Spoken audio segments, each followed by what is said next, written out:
એટલે આપણા ગામના સરપંચે કે કૌભાંડ કર્યું? કૌભાંડ ન કહેવાય, પણ કટકી કરી કહેવાય. કારણ કે આપણા ગામના જે સરપંચ છે ને, એ બસારો આમ સીધો સાધો માણસ, એટલે એને એ કૌભાંડ ન કહેવાય. કારણ કે કૌભાંડ કરે ને, એ કૌભાંડ કોને કહેવાય?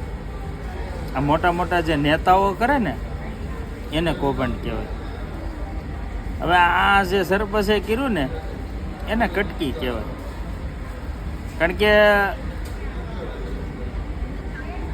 બકરી હોય ને, બકરી, આ તને સમજાવવા ખાતર કહું છું, બકરી હોય ને, બકરી, એ કદાચ ગમે એવડી લીંડી મૂકે ને, ગમે એવડી લીંડી, તો એને ભેન પોદળો ન કહેવાય.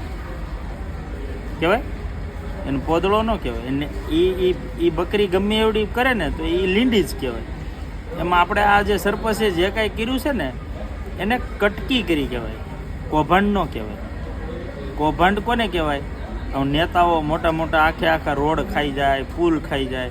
હવે આને બસારે 2 ઠેલી સિમેન્ટ ઓછી લખી હોય, બરાબર, તો એને એ કટકી કહેવાય. અને પોદળો કહેવાય, અને લીંડી છે એ લીંડી જ કહેવાય.